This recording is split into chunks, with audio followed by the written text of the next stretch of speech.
আবু বকর সিদ্দিক রাদিয়াল্লাহু তাআলা আনহু দাঁড়িয়ে বলেন, ইয়া রাসূলুল্লাহ, আপনার কাছে পৃথিবীর তিনটা জিনিস সবচেয়ে প্রিয়, সবচেয়ে পছন্দের। হুব্বিবা ইলাইয়া মিনাদ দুনিয়া সালাস, আমি আবু বকরের কাছেও পৃথিবীর তিনটা জিনিস সবচেয়ে পছন্দের। এতক্ষণ সাহাবায়ে কেরাম নবীজির পছন্দের বিবরণ শুনলেন। এখন সকল সাহাবায়ে কেরাম চাতক পাখির মতো হযরতে সিদ্দিক আকবরের দিকে তাকিয়ে আছেন। নবীজির পছন্দের বিবরণ শুনলাম, আবু বকরের কাছে পৃথিবীর সবচেয়ে পছন্দের তিনটা জিনিস কি এবার সবাই শুনবে। সাইয়েদিনা আবু বকর বলেন, ইয়া রাসূলুল্লাহ, আমার কাছে পৃথিবীর তিনটা জিনিস সবচেয়ে পছন্দের। এক নাম্বার পছন্দ হলো আমার আন-নাজরু ইলা ওয়াজহিক, পৃথিবীর কোনো জিনিস দেখতে আমি আবু বকরের কাছে এত ভালো লাগে না আপনার নুরানি চেহারা দেখতে যতটা ভালো লাগে। অযুবক ভাইয়েরা, আমাদের অনেকের কাছে অমুক নায়ক, অমুক নায়িকা, গায়ক গায়িকাকে দেখতে ভালো লাগে। সিদ্দিক আকবর বলতেছে, আমার পৃথিবীর তিনটা জিনিস সবচেয়ে পছন্দের। তন্মধ্যে এক নাম্বার হলো আন-নাজরু ইলা ওয়াজহিক, আপনার নুরানি চেহারার দিকে তাকিয়ে থাকতে আমার ভালো লাগে। সুবহানাল্লাহ। এই কারণে হযরতে সিদ্দিক আকবরের পছন্দ অনুযায়ী আল্লাহ তাআলা পুরস্কারও দান করেছেন। সুবহানাল্লাহ বলেন। আল্লাহ তাআলা বলেন, আবু বকর, তোমার কাছে সবচেয়ে পৃথিবীর পছন্দ হলো আমার নবীর দিকে তাকিয়ে থাকা, নবীর চেহারা দেখান। আমি তোমার জন্য এমন একটা ব্যবস্থা করে দিব, কেউ থাকবে না, কেউ কোনো ডিস্টার্ব করবে না, মন ভরে আমার হাবিবকে তুমি দেখতে পারবে। জোরে বলেন সুবহানাল্লাহ। আল্লাহর নবী হিজরত করবেন, কোন সাহাবীকে আল্লাহর নবী সুসংবাদ দেননি যে তোমার সাথে আমার হিজরত হবে। হিজরতের আনুমানিক 6 মাস পূর্বে আল্লাহর নবী সিদ্দিক আকবরকে বললেন, ও আবু বকর, মক্কার কাফের মুশরিকরা যেই জুলুম, নির্যাতন আর অত্যাচার করতেছে, আল্লাহর আদেশে মক্কা ছেড়ে আমাকে মদিনায় হিজরত করা লাগবে। হযরতে আবু বকরের মনটা বড় খারাপ হয়ে গেল। ইয়া রাসূলুল্লাহ, আপনি আমাদেরকে ছেড়ে চলে যাবেন? আমি আবু বকর আপনাকে না দেখলে ভালো লাগে না, পৃথিবীর মধ্যে আমার কাছে আপনাকে দেখাই সবচেয়ে পছন্দের কাজ। হযরতে আবু বকর এটা বলার পরে নবীজি বললেন, আবু বকর, আমার হিজরতের সাথী বা সঙ্গী আর কোনো সাহাবী হবে না। আল্লাহর পক্ষ থেকে আমি জেনেছি তুমি আবু বকর আমার হিজরতের আর সাথী সঙ্গী হবে। হযরতে আবু বকর সিদ্দিক রাদিয়াল্লাহু তাআলা আনহু বাড়িতে চলে গেলেন। আল বিদায়া ওয়ান নিহায়ার মধ্যে এসেছে, আল্লাহর নবী কথা বলার আনুমানিক 6 মাস পরে আল্লাহর পক্ষ থেকে হিজরতের আদেশ প্রাপ্ত হয়ে সিদ্দিক আকবরের বাড়িতে গেলেন। শুধুমাত্র একবার সালাম দিয়ে আবু বকর সিদ্দিক রাদিয়াল্লাহু তাআলা আনহুকে ডাক দিলেন। সিদ্দিক আকবরকে এত গভীর রজনীতে 2 বার ডাক দেওয়ার প্রয়োজন হয়নি। একবার ডাক দেওয়ার সাথে সাথে তিনি বললেন, লাব্বাইকা ইয়া রাসূলুল্লাহ।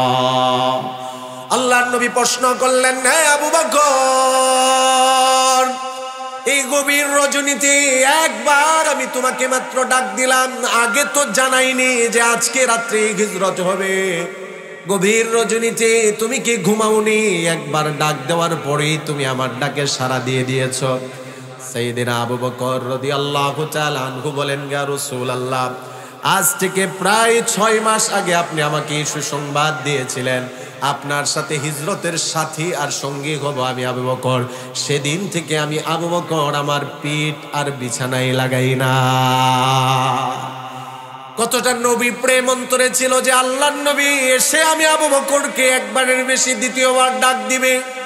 আল্লাহর নবী কষ্ট করবেন, আমার আল্লাহ যদি আমাকে প্রশ্ন করেন এটার জবাবে আমি কি বলবো?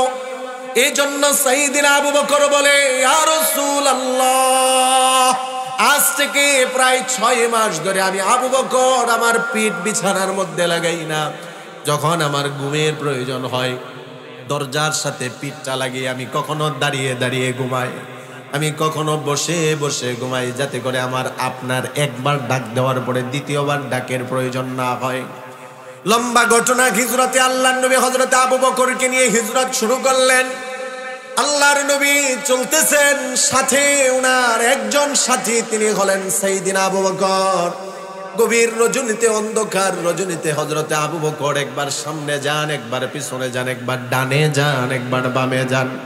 আল্লাহর নবী ডাক দিয়ে বললেন, আবু বকর কি হলো তোমার, তুমি এমন করতেছো কেন? হযরতে আবু বকর বলে, ইয়া রাসূলুল্লাহ,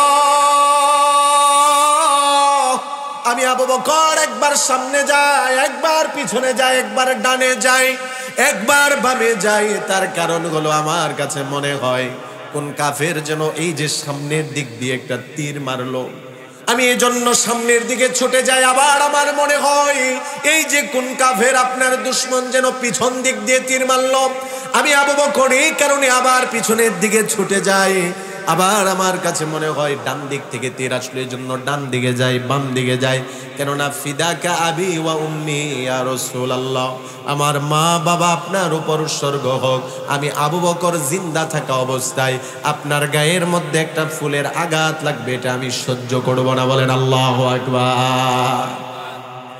তারপর আল্লাহর নবী বিশ্ব নবী রাহমাতুল লিল আলামিনকে নিয়ে হযরতে আবু বকর একটা গুহার মধ্যে প্রবেশ করবেন। হযরতে আবু বকর আল্লাহর নবীকে বললেন, ইয়া রাসূলুল্লাহ, পুরাতন গুহা, অনেক দিন ধরে পরিত্যক্ত একটা গুহা, ভিতরে কোনো বিষাক্ত সাপ বিচ্ছু কোনো জীবজন্তু জানোয়ার আছে কিনা বলা যায় না। আমি আবু বকর আগে যাব, গুহা পরিষ্কার করব, তারপরে আপনি গুহায় প্রবেশ করবেন।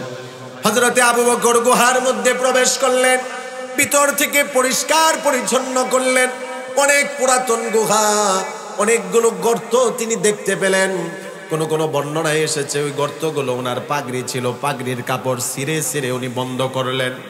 একটা গর্ত বন্ধ করা বাকি ছিল, গর্তটা পরিষ্কার করার পরে সাইয়েদনা আবু বকর আল্লাহর নবীকে বললেন, ইয়া রাসূলুল্লাহ, আমি আবু বকর অবলোকন করে দেখলাম গুহা এবার নিরাপদ, গর্ত এবার নিরাপদ, চলেন আপনি ঢুকেন। আল্লাহর নবী গুহার মধ্যে প্রবেশ করলেন। শরীরটা বড় ক্লান্ত শ্লান্ত আল্লাহর নবী। হযরতে সাইয়েদনা আবু বকর বলল, ইয়া রাসূলুল্লাহ, এই গুহার ভিতরে কোনো বিছানা নেই, কোনো বালিশ নেই। আমি আবু বকর আপনার কাছে একটা দাবি করব, আমি আবু বকরের পাটা আপনার জন্য আমি বালিশ বানাতে চাই। আল্লাহর নবী হযরতে সিদ্দিক আকবরের পায়ের উপর নিজের মাথা মোবারক রেখে তিনি ঘুমিয়ে পড়লেন। ওই যে হযরতে আবু বকর বললেন, আমার কাছে পৃথিবীর তিনটা জিনিস সবচেয়ে পছন্দের, আন-নাজরু ইলা ওয়াজহিক, আপনার নুরানি চেহারার দিকে তাকিয়ে থাকা।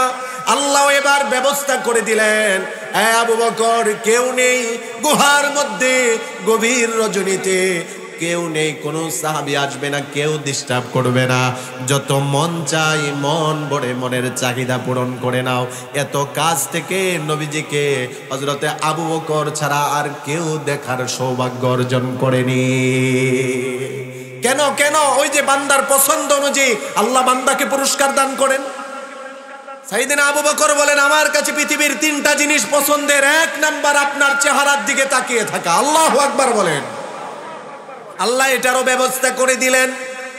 নবীজির নুরানি চেহারার দিকে সাইয়েদনা আবু বকর তাকিয়ে রইলেন। এমন সময় সবগুলো গুহার গর্ত যে তিনি বন্ধ করেছিলেন, একটা গর্ত বন্ধ করা বাদ ছিল। ওই গর্তের মুখের মধ্যে ওনার একটা পা দিয়ে গর্তটা বন্ধ করে দিয়েছিলেন। ইতিহাসে পাওয়া যায় 1000 বছর ধরে অপেক্ষাকৃত একটা বিষাক্ত সাপ ওই গুহার মধ্যে অবস্থান করতেছিল। আসমানি কিতাবের বিবরণ অনুযায়ী ওই সাপ জানতে পেরেছিল শেষ নবী এই গুহার মধ্যে আশ্রয় নিবে। ওই সাপ গর্ত দিয়ে বের হবে, কোনো গর্ত খোলা না পেয়ে সাইয়েদনা আবু বকর যে গর্তের মধ্যে পা দিয়েছিলেন ওই গর্ত দিয়ে বের হওয়ার চেষ্টা করতেছিল আর বারবার দংশন করতেছিল। বিষাক্ত সাপের ছোবলে সাইয়েদনা আবু বকরের পুরা চেহারাটা নীল রঙের হয়ে গেল। সাইয়েদনা আবু বকর যখন বিষের ক্রিয়া আর সহ্য করতে পারলেন না, চোখ থেকে পানি পড়ে রাসূলের চেহারার মধ্যে পড়ে গেল। আল্লাহর নবীর ঘুম ভেঙে গেল। নবীজি উঠে বলে, আবু বকর মন খারাপ নাকি? আয়েশার কথা কি মনে পড়ছে? বাড়ির পরিবার পরিজনের কথা কি তোমার মনে পড়েছে? হযরতে আবু বকর বলে, ইয়া রাসূলুল্লাহ, না না, মন খারাপ না, আপনি আমার সাথে আছেন, আমি আপনার সাথে আছি, আমার মন খারাপের আর কি হতে পারে? তাহলে তোমার চোখে পানি কেন? আল্লাহর নবী বলার পরে সাইয়েদনা আবু বকর বলে, মনে হয় একটা বিষাক্ত সাপ আমাকে বারবার দংশন করতেছে, সাপের বৃষ্টিয়া সহ্য করতে না পারায় আমার চোখে পানি।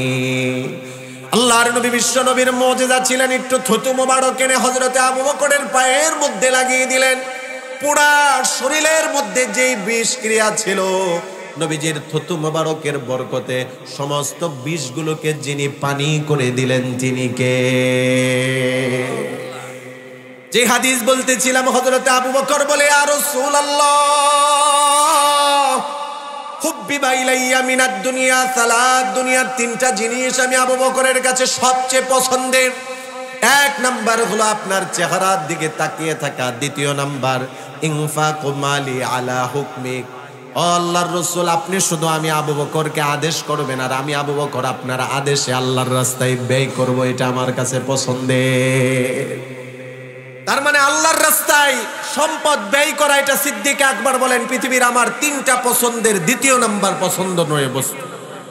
আমাদের অনেকের কাছে পছন্দ খেলায় টাকা দেওয়া, অনেকের কাছে পছন্দ মেলায় টাকা দেওয়া, অনেকের কাছে পছন্দ গান যাত্রাপালায় টাকা দেওয়া, আবার অনেকের কাছে আল্লাহর প্রিয় বান্দাদের কাছে পছন্দ এই জাতীয় মাহফিলে টাকা দেওয়া, ঠিক কিনা?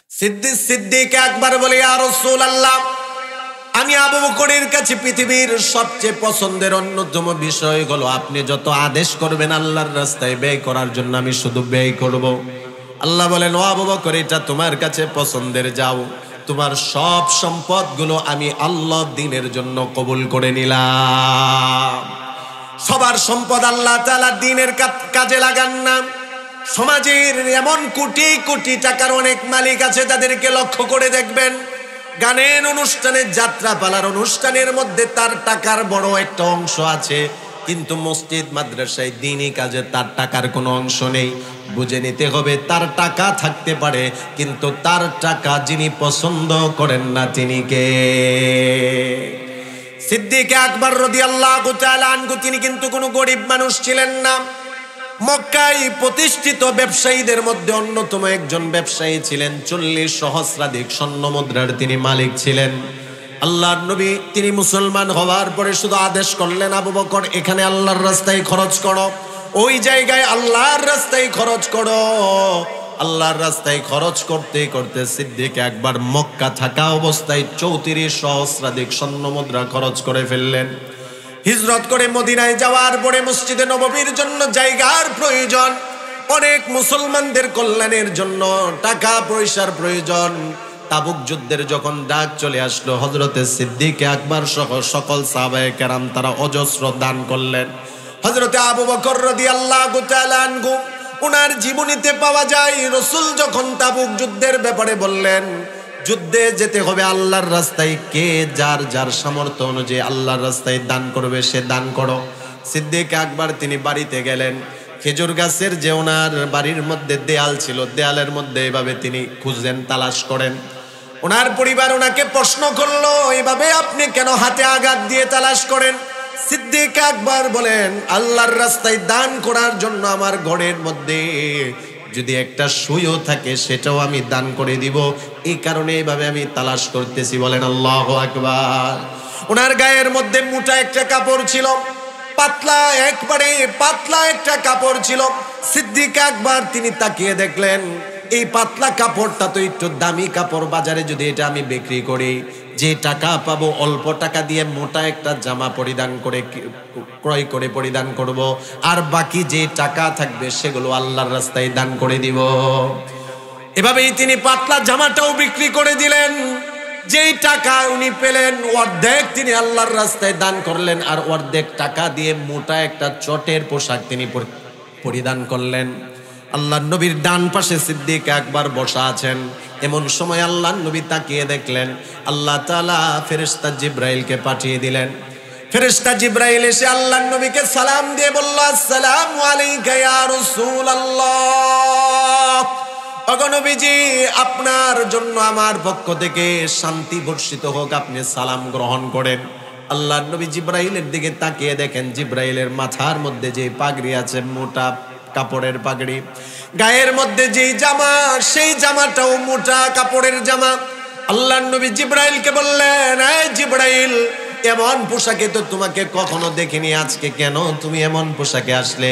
জিব্রাইল বলে, ইয়া রাসূলুল্লাহ, শুধু আমি জিব্রাইলই আজকে এই মোটা কাপড়ের পোশাক পরিধান করিনি, আল্লাহর আসমানের যত ফেরেশতা আছে সকল ফেরেশতাদেরকে আল্লাহ আজকে এই পোশাক পরিধান করিয়ে দিয়েছে।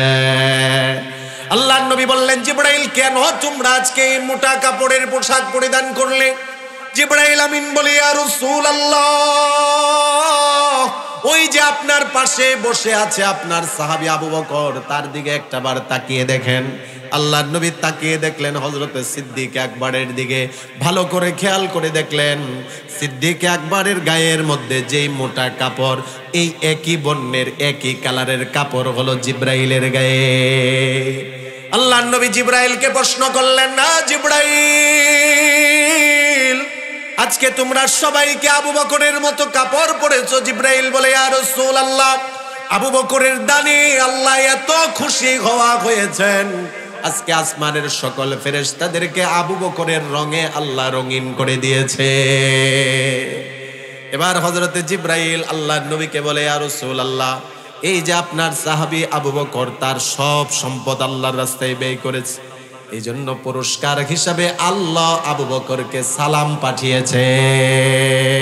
সুবহানাল্লাহ। জিব্রাইল আমিন বলতেছে, ইয়া রাসূলুল্লাহ, আপনার আবু বকরকে স্বয়ং আল্লাহ সালাম পাঠিয়েছে। কেন? তার সব সম্পদ সে আল্লাহর রাস্তায় ব্যয় করেছে, তার পছন্দ ছিল এটা। ইনফাকু মালি আলা হুকমিক, ওগো নবীজি, আপনি শুধু আমাকে আদেশ করবেন কোথায় আল্লাহর রাস্তায় ব্যয় করা লাগবে, আমি ব্যয় করব। এটাই আমি আবু বকরের কাছে প্রিয়। আর আমাদের কাছে প্রিয় হলো নেশার মধ্যে টাকা ব্যয় করা, আমাদের কাছে প্রিয় হলো অবৈধ কাজে টাকা ব্যয় করা, আমাদের কাছে প্রিয় হলো ইসলামের বিদ্বেষ, এমন যে কাজ, বিরোধিতা যে কাজ, সেই কাজে ব্যয় করা। ঠিক কিনা বলেন? লক্ষ্য করে দেখেন সমাজের সম্পদ, অর্থ সম্পদওয়ালা কয়জন লোক আল্লাহর রাস্তায় তারা পরিপূর্ণ খরচ করে?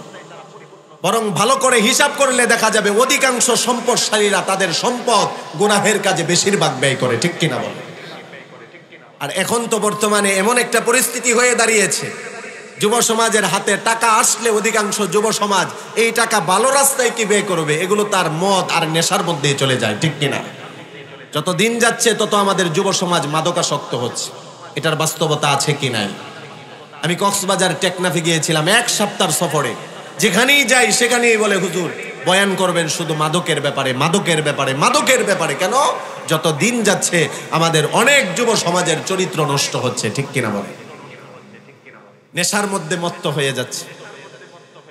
হযরতে সিদ্দিক আকবর বলে, আমার কাছে পৃথিবীর যে তিনটা জিনিস পছন্দের, তন্মধ্যে তৃতীয় নাম্বার হলো বিনতি ফি বাইতি, কগো নবীজি, আমার মেয়ে আয়েশা আপনার ঘরে থাকবে, আপনি আমার জামাই হবেন, আমি আপনার শ্বশুর হব। সুবহানাল্লাহ। জামাই কেমন জামাই শ্বশুর গ্রহণ করবে? এই হাদিস থেকে আমরা পাই সরকারি চাকরিওয়ালা শুধু জামাই হলে হবে না।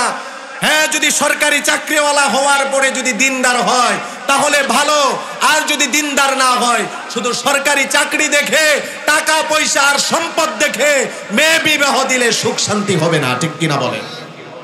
সমাজের এরকম বাস্তবতার কোনো অভাব নেই। খালি মহারানা বেশি ধার্য করলেই আপনার বিবাহ টিকে থাকবে আর সংসার সুখীময় হবে? আমার এক মুসল্লি এসে দাওয়াত দিতেছে, হুজুর এই যে বিয়ের কার্ড, আমার মেয়ের বিবাহ আপনি যাবেন। কথায় কথায় প্রশ্ন করলাম, আচ্ছা মেয়ে যে বিবাহ দিচ্ছেন, জামাই কি করে? হবু জামাই, এখনো তো জামাই হয়নি, ছেলে কি করে? তো লোকটাও সরল মনে আমাকে বলে দিচ্ছে, হুজুর সরকারি চাকরি করে, বেতন একটু কম হলেও কিছু আলগা ইনকাম আছে। শ্বশুর জামাইয়ের ব্যাপারে তার ধারণা কি দেখেন? তো হুজুর জামাই আমার সরকারি চাকরিজীবী, সরকারি চাকরি করে, বেতন একটু কম হলেও জামাইয়ের কি ইনকাম আছে? আলগা ইনকাম। তো আলগা ইনকাম কি? এটা তো আমি বুঝতে পারছি, তারপরে একটু আমি প্রশ্ন করলাম, ভাই আলগা ইনকাম মানে? হুজুর বুঝেন না, একটু এদিক সেদিক। তখন আমি এটারে আরেকটু বিস্তারিত সুন্দরভাবে ব্যাখ্যা দিলাম। এদিক সেদিক আলগা মালগা না বলে এটাকে যদি বলেন তলের ইনকাম, তাহলে সুন্দর হয়। ঠিক কিনা? কারণ সিসি ক্যামেরা থাকার কারণে দেখা যায় উপর দিয়ে আদান প্রদান হয় না, কিন্তু নিচ দিয়ে আদান প্রদান হয় কিনা। কথা বলেন না কেন? সমাজের বাস্তবতা আছে কি না? আমাদের সরকারি অফিস আদালত সবগুলোর মধ্যে কি এখন একবারে ঘুষ বন্ধ হয়ে গেছে? বলেন বন্ধ হয়ে গেছে? আছে। সমাজের প্রত্যেক সেক্টরে কিছু দুর্নীতিবাজ আছে, কিছু জালেম আছে, কিছু সুদখোর আছে, কিছু ঘুষখোর আছে।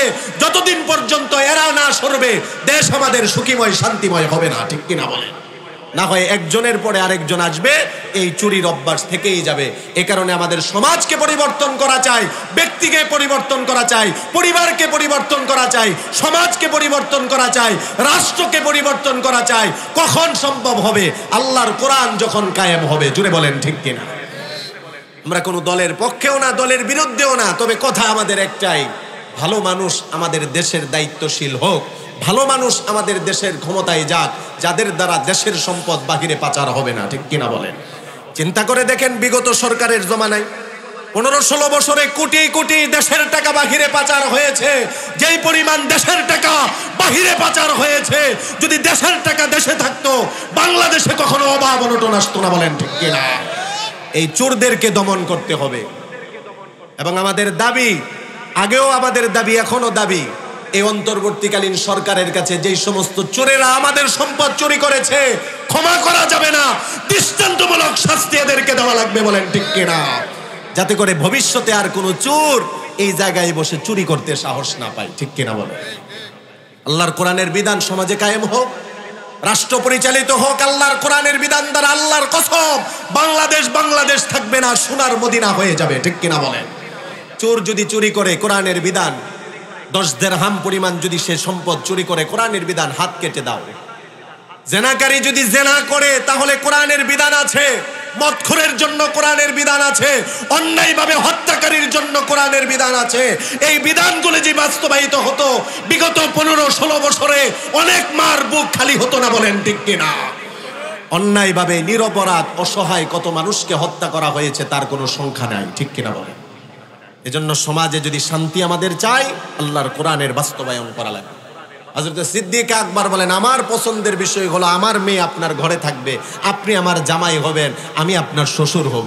আল্লাহ বলে, আবু বকর, এটা তোমার কাছে পছন্দের, যাও আমি ব্যবস্থা করে দিলাম, তোমার মেয়ে আয়েশাকে আমার রাসূলের ঘরের স্ত্রী হিসাবে আমি আল্লাহ পছন্দ করে নিলাম। সুবহানাল্লাহ। সহিহ বুখারীর বর্ণনায় এসেছে, আম্মা জান আয়েশা সিদ্দিকা রাদিয়াল্লাহু তাআলা আনহাকে বিবাহ করার আগে, এখনো আল্লাহর নবী বিবাহ করেননি, বুখারীর বর্ণনায় এসেছে সিদ্দিক আকবরের মেয়ে হযরতে আয়েশা সিদ্দিকা রাদিয়াল্লাহু তাআলা আনহা, ওনার ছবিটা রেশমের একটা কাপড়ের মধ্যে করে জিবরাইল নবীজির কাছে আসলেন। জান্নাতের একটা রেশমি কাপড়ের মধ্যে হযরতে আম্মা জান আয়েশা সিদ্দিকার ছবিটা আছে। জিবরাইল আমিন নবীজিকে এসে বলল, ইয়া রাসূলুল্লাহ, এই তো দেখেন মেয়েটা, আপনার কাছে কেমন লাগে? আল্লাহর নবী, বুখারীর বর্ণনায় এসেছে, আল্লাহর নবী বলেন, ইয়াকুম মিন ইনদিল্লাহ, জিবরাইল তুমি তো আল্লাহর আদেশ ছাড়া কোনো কাজ করো না, যদি আল্লাহর আদেশ হয় এই মেয়েটাকে বিবাহ করতে, আমি মুহাম্মদ মেয়েটাকে বিবাহ করতে রাজি। এজন্য হযরতে আম্মা জান আয়েশা সিদ্দিকা রাদিয়াল্লাহু তাআলা আনহা অন্যান্য স্ত্রীদেরকে বলতেন, আমাদের অন্যান্য আম্মা জানদেরকে বলতেন, আপনাদের বিবাহর সিদ্ধান্ত জমিনে হয়েছে, আমার সিদ্ধান্ত আল্লাহ করেছে। সুবহানাল্লাহ বলেন। ওই যে সিদ্দিক আকবরের পছন্দ হলো আমার মেয়ে আপনার ঘরে থাকবে। ও আমার ভাইরা, মুরব্বী বাবারা, যাদের অধীনে আমাদের কন্যা সন্তান আছে, আমাদেরও উচিত একটা ভালো ছেলে, দিনদার ছেলেকে আমার মেয়ের জামাই হিসাবে চয়ন করা। যদি দিনদারিতা থাকে, টাকা পয়সা ধন দৌলত যদি নাও থাকে, সুখ শান্তি রহমত বরকত যিনি দিবেন তিনি কে? যুবক ভাইদেরকে লক্ষ্য করে একজন সাহাবীর কথা বলি। হাদিসের মধ্যে একজন আল্লাহর নবীর সাহাবীর ব্যাপারে ঘটনা এসেছে। চেহারা ছিল কালো, কিন্তু লোকটা ছিল বড় ভালো। আল্লাহর নবীর সাহাবীর নাম হলো সাদ আল-সাদ রাদিয়াল্লাহু আনহু। চেহারা কালো হওয়ার কারণে মদিনায় কোনো মেয়ে বিবাহ করতে রাজি ছিল না। গরিব হওয়ার কারণে কোনো বাবা তার মেয়েকে বিবাহ দিতেও রাজি ছিল না। এখনো আমাদের সমাজের এমন বাস্তবতা আছে, যদি কোনো ছেলে গরিব হয়, চেহারা খারাপ হয়, মেয়ে পায় না। আর যদি একটা লোক ধনী হয়, চেহারা না হলে বুড়া হলেও জোয়ান মেয়ে পায়। আছে কি নাই? এই যে ইদানিং ফেসবুকে দেখা যায় একটা লোক পুরা যুব সমাজের মাথা নষ্ট করে দিচ্ছে। বয়স্ক অনেক, কিন্তু টাকা পয়সা আছে, কি জানি না, মুস্তাক মুস্তাক বিয়ে করছে অল্প বয়সের, তার মেয়ের বয়সের এক মেয়ে তিশা। তার মানে কি বোঝা যায়? চেহারাও তো নাই, টাকা পয়সা আছে, এজন্য চেহারা না থাকলে টাকা পয়সা থাকলে অল্প বয়সের সুন্দরী মেয়েকেও পাওয়া যায়, ঠিক কিনা? সুগার ড্যাডি, ওই যে ভাই বলতেছে। নবীজির ওই সাহাবী যখন বিবাহের ফাজাইল শুনে, আল্লাহর নবী যখন বিবাহের ফাজাইল গুলো বর্ণনা করেন, আন-নিকাহু নিসফুল ঈমান, নবীজি বলেন বিবাহ হলো ঈমানের অর্ধেক। যে ব্যক্তি বিবাহ করলো তার ঈমান অর্ধেক পূরণ হলো, বাকি অর্ধেক সে এখন আমল করে পূরণ করবে।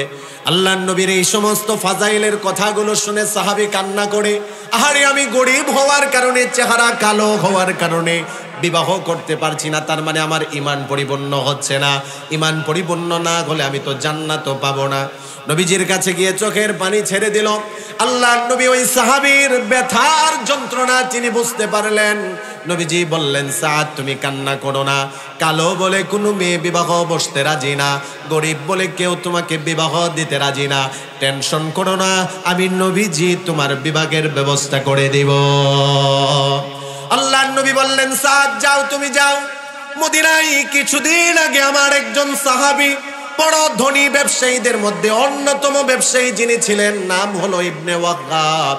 আল্লাহর নবী বললেন, যাও সাদ, ইবনে ওয়াক্কাব কিছুদিন হলো মুসলমান হয়েছে, মদিনার ধনী ব্যবসায়ীদের মধ্যে অন্যতম একজন, তার ঘরের মধ্যে সুন্দরী একটা মেয়ে আছে, যে মেয়েকে বলা হতো হুড়ে মদিনা। মদিনার যত সুন্দরী মেয়ে ছিল তাদের মধ্যে অন্যতম। আল্লাহর নবী সাদকে বললেন, সাদ তুমি ইবনে ওয়াক্কাবকে গিয়ে বলো আমি নবীজি তোমার ব্যাপারে তার মেয়ের বিবাহের প্রস্তাব পাঠালাম।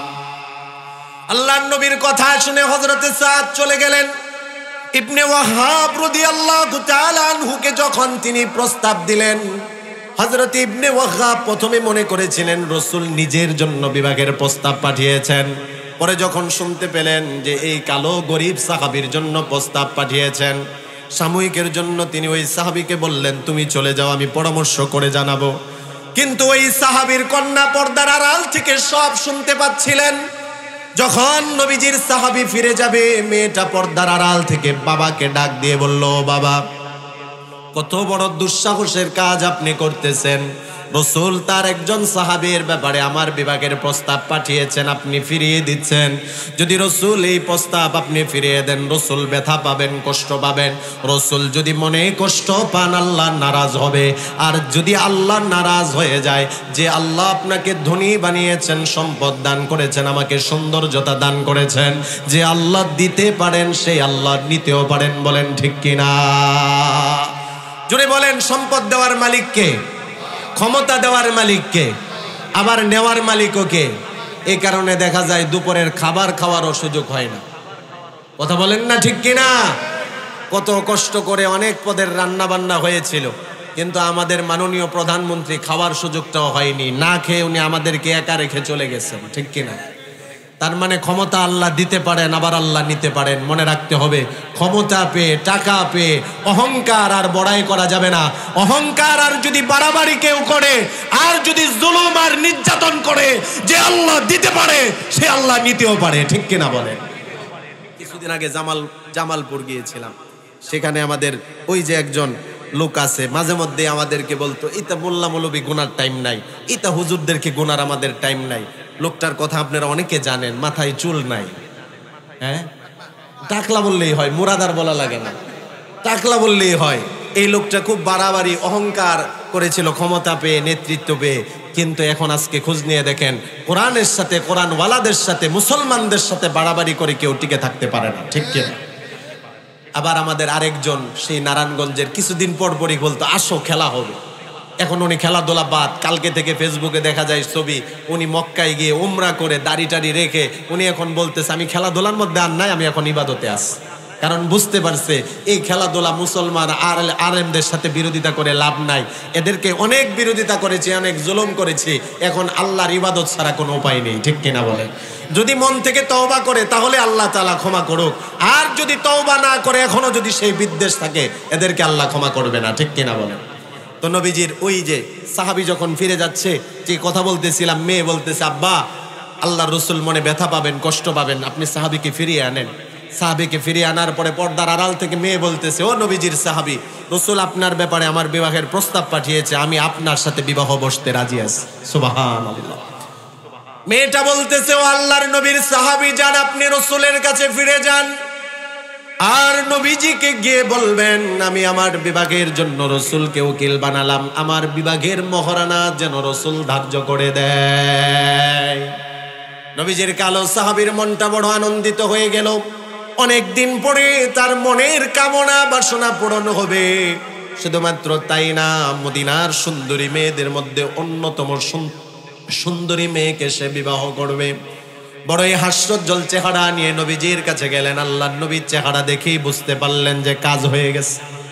আল্লাহর নবী পূর্ণ বিস্তারিত শোনার পরে বললেন, এই সাদ, মেয়েটা যেহেতু আমাকে তার বিবাহের উকিল বানিয়েছে, আমাকে যেহেতু বলেছে বিবাহের মহারানা ধার্য করার জন্য, যাও সাদ, আমি তোমার বিবাহের মহারানা ধার্য করে দিলাম 4000 স্বর্ণ মুদ্রা।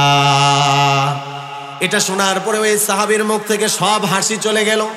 ইয়া রাসূলুল্লাহ, 4 স্বর্ণ মুদ্রার ক্ষমতা আমার নেই, আর আপনি আমার জন্য 4000 স্বর্ণ মুদ্রা ধার্য করলেন। তখনকার মোহর আর আমাদের বর্তমানে প্রচলিত মোহর এক না। আমাদের বর্তমানে প্রচলিত মোহরের সম্পর্ক হলো সারাসারির সাথে, বলেন ঠিক কিনা? এখন তো মানুষ মাসলা মাসাইল আর তাহকিক করে না, গুগল আছে, সেখানে সার্চ করে, সেখান থেকে এই মাসলা তাহকিক করে। আপনি এখন আমাদের বাংলাদেশে মোহরের প্রচলন যেটা শুরু হয়েছে, বিবাহের সময় দেখবেন মোহর নিয়ে কোনো কথা নাই, সে ধরে রাখছে 10 লাখ 15 লাখ 20 লাখ ধরে রাখছে। এমনকি মেয়ের অভিভাবক বা মেয়েরও মনের এই চাহিদা নাই যে আমার স্বামী আমার এই হক আমাকে দিবে। হ্যাঁ, এটা কখন আলোচনা হয়? যখন সারাসারি হয়, পরে আলোচনা হয় মোহর নিয়ে, ঠিক কিনা বলেন? অথচ মোহরের সম্পর্ক সারাসারির সাথে না, মোহরের সম্পর্ক দরাদরির সাথে। বিবাহের সাথে মোহরের সম্পর্ক, সারাসারির সাথে মোহরের সম্পর্ক নেই। ওই যে আমার ওই মুসল্লিকে প্রশ্ন করেছিলাম, মেয়ের বিবাহ দিচ্ছেন, সরকারি চাকরি করে, মোহরানা কত? হুজুর 10 লাখ। আমি বললাম 10 লাখ টাকা, এত টাকা কত দিতেছে নগদ? হুজুর নগদ দেখ আর না দেখ, সরকারি চাকরি করে, মন মানসিকতার বিষয় তো আর বলা যায় না। যদি আমার মেয়ের ছেড়ে দেয় তাহলে আমার মেয়ের একটা ভবিষ্যৎ আছে না? এখনো মেয়ের বিবাহ দেয়নি বাবা, চিন্তা করতেছে মেয়ের সারা। তো আমি মনে মনে ভাবলাম যে এই মেয়ের কপাল হয়তো পুড়ছে। 3 বছর পরে শুনলাম যে না, 10 লাখ মহারানা বিবাহ টিকে রাখে নাই, বিবাহ শেষ। বলেন তো, মহারানা কি বিবাহ টিকিয়ে রাখে? বিবাহ কি টিকে থাকবে মহারানার দ্বারা? না। একটার সাথে আরেকটা সম্পর্ক হলো সংযুক্ত হওয়ার সময়, ছাড়াছাড়ির সাথে কোনো সম্পর্ক নেই। আল্লাহ রসুল বললেন, সাদ, তোমার বিবাহের মহারানা হলো 4000 স্বর্ণ মুদ্রা। সাদ রাদিয়াল্লাহু তাআলা আনহুর মন খারাপ। ইয়া রাসূলুল্লাহ, এত স্বর্ণ মুদ্রা আমি দিতেও পারবো না, বিয়েও করতে পারবো না, আমার কপালে আর বিয়ে নাই। আল্লাহ রসুল বললেন, টেনশন করিও না, ধার্য করেছি আমি, ব্যবস্থাও করে দিব আমি। সুবহানাল্লাহ। আল্লাহর নবী বললেন, যাও সাদ, আমার একজন সাহাবীর নাম হলো উসমান গনি, তার কাছে যাও। সাদ রাদিয়াল্লাহু তাআলা আনহু হযরত উসমান গনি রাদিয়াল্লাহু তাআলা আনহুর কাছে গেলেন। বিস্তারিত ঘটনা যখন বললেন, উনি সাথে সাথে 2000 স্বর্ণ মুদ্রা হাদিয়া দিয়ে দিলেন। উনি যখন ফিরে আসতেছেন ডাক দিলেন, এই সাদ, শুধু মহারানা দিলে হবে? নতুন বিবাহ করবে, স্ত্রীর জন্য কেনাকাটা করা লাগবে, মার্কেটিং করা লাগবে, কসমেটিক্স লাগবে, আরো কিছু টাকা নিয়ে যাও। অতিরিক্ত আরো কিছু হাদিয়া উনি দিয়ে দিলেন। আরেকজন সাহাবীর কাছে গেলেন, উনিও 2000 স্বর্ণ মুদ্রা কিছু টাকা দিয়ে দিলেন। লম্বা ঘটনা। নবীজির সাহাবী হযরতে সাদ রাদিয়াল্লাহু তাআলা আনহু বড় আনন্দিত অবস্থায় এক পকেটের মধ্যে মহারানার 4000 স্বর্ণ মুদ্রা টাকা, আরেক পকেটের মধ্যে মার্কেটিং এর টাকা নিয়ে বড় আনন্দ নিয়ে মদিনার বাজারে চলে গেলেন। মদিনার বাজারে গিয়ে দোকানদারকে বললেন, ও ভাই দোকানদার, অনেক দিন পরে আমার মনের কামনা বাসনা পূরণ হতে যাচ্ছে। আল্লাহর রসুলের প্রস্তাবের বরকতে আমি মদিনার সবচেয়ে সুন্দরী মেয়েকে বিবাহ করতে যাচ্ছি, সবচেয়ে ভালো ভালো জিনিসগুলো তুমি আমাকে দিয়ে দাও। মদিনার দোকানদার যখন ভালো ভালো জিনিসগুলো দিচ্ছে, এমন সময় নবীজির সাহাবী ওনার কানের মধ্যে একটা আলান শুনলেন। মদিনার বাজার দিয়ে, অলি গলি দিয়ে নবীজির একজন সাহাবী যায় আর আলান করে যায়, হাইয়া আলাল জিহাদ। ও নবীর সাহাবীরা, কে কোথায় আছো? নবীজি তোমাদেরকে জিহাদের জন্য ডেকেছেন। আল্লাহর নবীর সাহাবীর কানের মধ্যে সংবাদটা পৌঁছার সাথে সাথে তিনি দোকানদারকে বললেন, ভাই থামেন, কেনাকাটা পরে করব, বিবাহের কেনাকাটা আমার পরেও করা যাবে। রসুল ডেকেছেন, আগে মসজিদে গিয়ে দেখি রসুল কি বলেন। নবীর সাহাবী দৌড়িয়ে তিনি মসজিদে ছুটে গেলেন। যাওয়ার পরে দেখলেন আল্লাহর নবী সাহাবায়ে কেরামকে বললেন, ও আমার সাহাবীরা, আগামীকালকে কাফেরদের বিরুদ্ধে লড়াই করার জন্য, আল্লাহর জমিনে আল্লাহর দ্বীনকে প্রতিষ্ঠিত করার জন্য মুসলমানদেরকে জান মাল দিতে হবে। আল্লাহর রাস্তায় জিহাদের জন্য যারা জান মাল দিবে, নবীজি বলেন আল্লাহ তাদেরকে জান্নাত দান করে দিবে। আল্লাহর নবী সাহাবী হযরতে সাদ আল সাদ মসজিদ থেকে বের হলেন, নিজের মনের সাথে একটা বোঝাপড়া করলেন। এই মন, বিবাহ করার উদ্দেশ্য হলো ঈমান পরিপূর্ণ করা, যাতে ঈমান পরিপূর্ণ হলে জান্নাতে যেতে পারি। বিবাহ না করে যদি আল্লাহর রাস্তায় জানমাল ব্যয় করে যদি জান্নাতে যেতে পারি, তাহলে বিবাহ করার দরকার কি? ও আমার যুবক ভাইরা, আমাদের তো স্বপ্ন থাকে দুনিয়া নিয়ে, দুনিয়ার টাকা পয়সা, ধন দৌলত আর নেতৃত্ব আর নারীকে নিয়ে। সাহাবায়ে কেরামের স্বপ্ন ছিল আখিরাত, জান্নাত, আল্লাহ আর রসুল। আল্লাহর নবীর সাহাবী বিবাহের কেনাকাটা বাদ দিয়ে মহারানার টাকা দিয়ে একটা ঘোড়া ক্রয় করলেন, কেনাকাটার টাকা দিয়ে ঢাল তিনি তরবারি ক্রয় করলেন। পরের দিন সকল সাহাবায়ে কেরামের সাথে আল্লাহর সন্তুষ্টি অর্জনের জন্য জিহাদের দিকে ছুটে যেতে লাগলেন। আল্লাহর নবীর সাহাবী জিহাদের ময়দানে চলে গেলেন। যুদ্ধ শুরু হয়ে গেল কাফিরদের সাথে, প্রাণবন্ত লড়াই করে আল্লাহর নবীর সাহাবী এক পর্যায়ে অনেক কাফিরকে নিহত করে নিজেও শহীদ হয়ে গেলেন। যুদ্ধ শেষে আল্লাহর নবী মুসলমানদের লাশগুলোকে জমা করার জন্য বললেন। এক পর্যায়ে আল্লাহর নবী তাকিয়ে দেখলেন, যেই সাহাবীর বিবাহ রাসূল ঠিক করেছেন, কালো বর্ণের সাহাবী কাফেরের মাঝখানে শহীদ হয়ে তিনি পড়ে আছেন। আল্লাহর নবী কাছে গেলেন, যাওয়ার পরে দেখলেন সূর্যের আলো চেহারার মধ্যে লাগার কারণে চেহারা নূরে ঝলমল করতেছে। আল্লাহর নবী বললেন, এই আমার সাদকে এদিকে আনো। নবীজির কুল মুবারকের উপর সাদের লাশটাকে রাখা হলো। আল্লাহর নবী সাদ আল সাদের চেহারার দিকে তাকিয়ে রইলেন, কতক্ষণ কান্না করলেন। এরপরে আল্লাহর নবী একটা মুস্কি হাসি দিলেন। এরপরে আল্লাহর নবী সাদ আল সাদের থেকে চেহারা ঘুরিয়ে নিলেন। এখন সাদ আল সাদের জানাজা হবে। একজন সাহাবী এসে আল্লাহর নবীকে বললেন, ইয়া রাসূলুল্লাহ, জানাজা পড়ব, আগে আপনি 3টা কাজ করেছেন, এটার ব্যাখ্যা জানতে চাই। এক নাম্বার হলো আপনি সাদের দিকে তাকিয়ে প্রথমে কান্না করেছেন। দ্বিতীয় নাম্বার হলো আপনি মুস্কি হাসি দিয়েছেন। তৃতীয় নাম্বার হলো আপনি সাদ আল সাদের থেকে চেহারা ঘুরিয়ে নিয়েছেন আর তাকাননি, কারণ কি? আল্লাহর নবী বললেন, ও আমার সাহাবীরা, আমার একজন সাহাবী দুনিয়া থেকে বিদায় নিয়ে চলে গেল। আমার বড় আশিক ছিল, আমাকে বড় মোহাব্বত করত, তার মনের মধ্যে বড় স্বপ্ন ছিল বিবাহ করার। এই যে তার এই স্বপ্ন পূরণ হলো না, আমার মোহাব্বত, আল্লাহর মোহাব্বত প্রকাশার্থে সে শহীদ হয়ে গেল, এই জন্য তার বিরহে আমি কান্না করলাম, মুস্কি হাসি দিলাম। তার কারণ কি জানো? মুস্কি হাসি দিলাম এই কারণে, দুনিয়ার সুন্দরী নারীকে ছেড়েছে আল্লাহর জন্য, এই জন্য জান্নাত থেকে দলে দলে হুরেরা তার জন্য আসতেছে। আল্লাহর নবী বললেন, ও আমার সাহাবীরা, আমি আমার সাহাবীর থেকে চেহারা ঘুরিয়ে নিলাম, এর কারণ কি জানো? একজন হুরকে আমি দেখতে পেলাম। আমার সাদ আল সাদের কাছে এসে বলল, কখন তুমি জান্নাতে যাবে, কখন তোমাকে আদর করব, আর দেরি সহ্য হয় না। দুনিয়ার সুন্দরী রমণীকে আমাদের জন্য ছেড়েছ। আল্লাহর নবী বলেন, একটা হুরকে দেখলাম দুনিয়াতে থেকেই আমার সাদকে আদর শুরু করে দিয়েছে। সাদের স্ত্রী তাকে আদর করবে, আমি নবীজি কিভাবে তাকিয়ে থাকি, এই কারণে আমি আত্মমর্যাদায় চেহারা ঘুরিয়ে নিয়েছি। বলেন আল্লাহু আকবার। আমার যুবক ভাইরা, এই ঘটনা থেকে কি বোঝা যায়? আল্লাহর জন্য, দ্বীনের জন্য যেই মুসলমানের যতটুকু কোরবানি হবে, তার থেকে কয়েক গুণ বেশি পুরস্কার যিনি দান করবেন, তিনি কে? এই কথাটা হযরত উমর বললেন, হযরত আবু বকর বললেন, আমার কাছে পৃথিবীর 3টা জিনিস প্রিয়, নবীজির চেহারার দিকে তাকিয়ে থাকা, 2 নাম্বার আল্লাহর রাস্তায় নবীর আদেশে খরচ করা, 3 নাম্বার আমার মেয়ে আয়েশা রাসূলের ঘরে থাকা। সিদ্দিক আকবর বসে গেলেন, হযরত উমর দাঁড়িয়ে গেলেন। হযরত উমর দাঁড়িয়ে বলে, সাদাকতা ইয়া আবু বকর, আবু বকর, আপনি সত্য বলেছেন। রাসূলের কাছে 3 জিনিস পছন্দের, আপনার কাছে 3 জিনিস পছন্দের।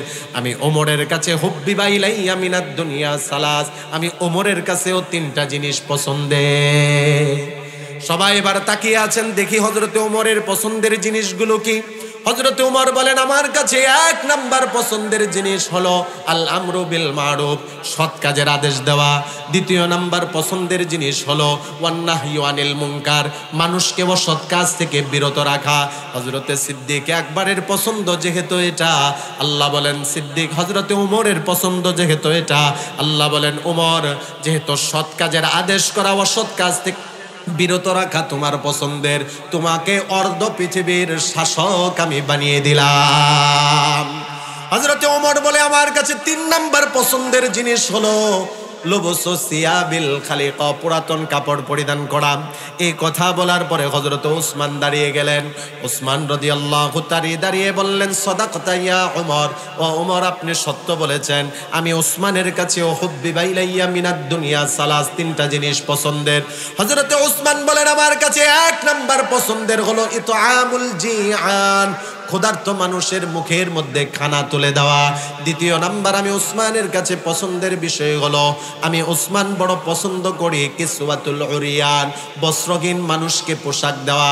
আল্লাহ বলেন, ওসমান তোমার কাছে এগুলো পছন্দের, যাও তোমাকে আমি এই পরিমাণ সম্পদ দান করলাম।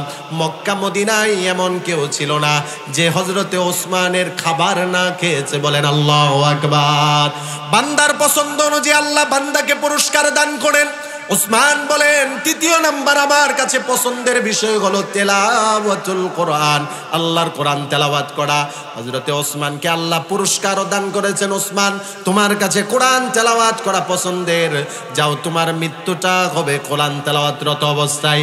তাআলাহু কোরআন তেলাওয়াত করতেছিলেন, বিদ্রোহীরা যখন ওনাকে ঘেরাও করে ফেলেছে, আক্রমণ যখন করলো, হযরত ওসমানের শরীরের রক্ত আল্লাহর কোরআনের মধ্যে পড়েছে। এই কারণেই পাওয়া যায় সমস্ত শহীদদের ব্যাপারে বিভিন্ন জিনিস সাক্ষ্য দিবে, ওসমানের ব্যাপারে আল্লাহর কোরআন সাক্ষ্য প্রদান করবে। বলেন সুবহানাল্লাহ। হযরত ওসমান এটা বলার পরে হযরতে আলী দাঁড়িয়ে গেলেন।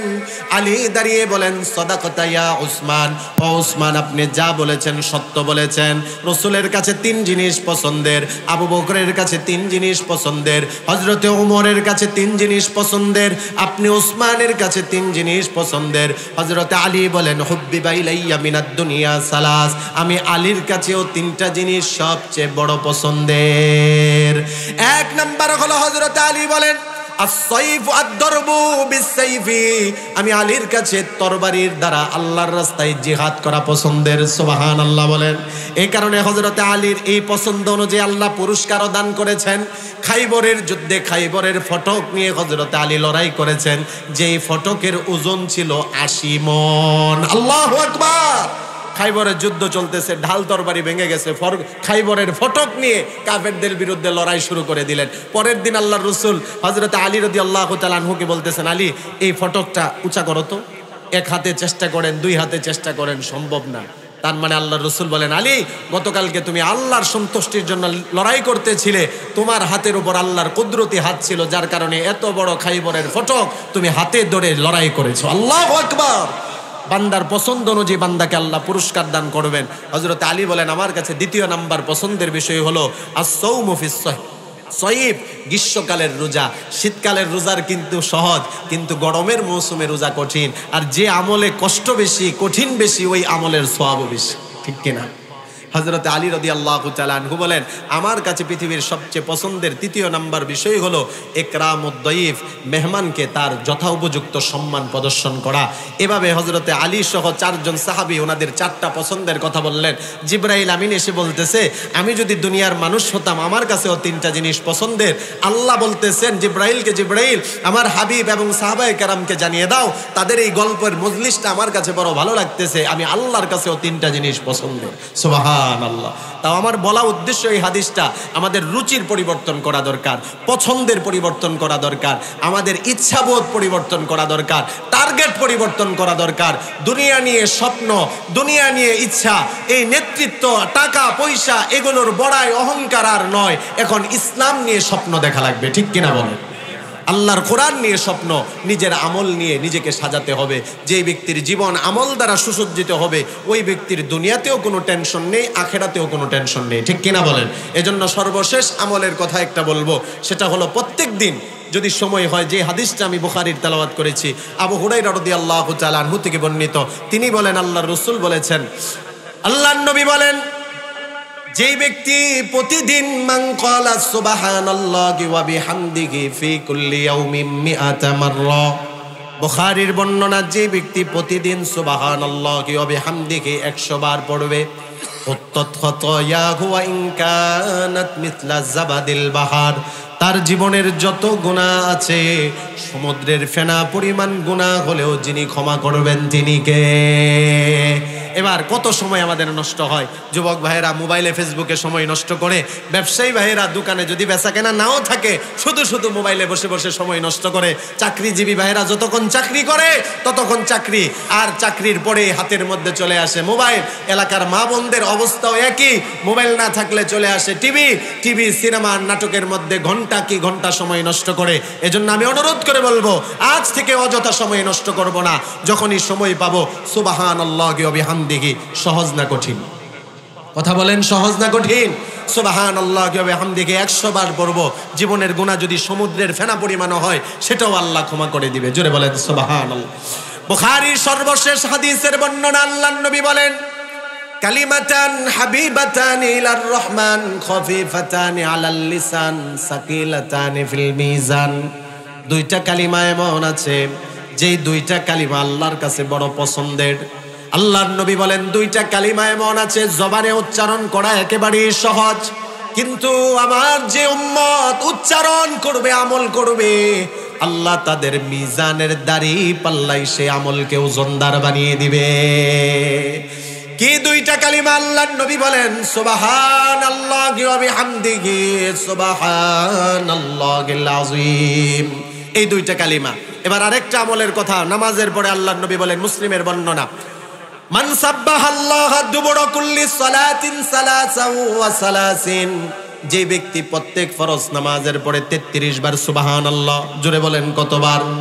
প্রত্যেক ফরজ নামাজের পরে যদি কেউ 33 বার সুবহানাল্লাহ ওয়া হামিদাল্লাহ সালাসাও ওয়া সালাসিন, 33 বার যদি আলহামদুলিল্লাহ পড়ে, আল্লাহর নবী বলেন, ওয়া কাব্বারাল্লাহ সালাসাও ওয়া সালাসিন, 33 বার যদি আল্লাহু আকবার পড়ে, নবীজি বলেন, ফাতিলকা তিসআতু ওয়া তিসউন, এই হলো 99 বার।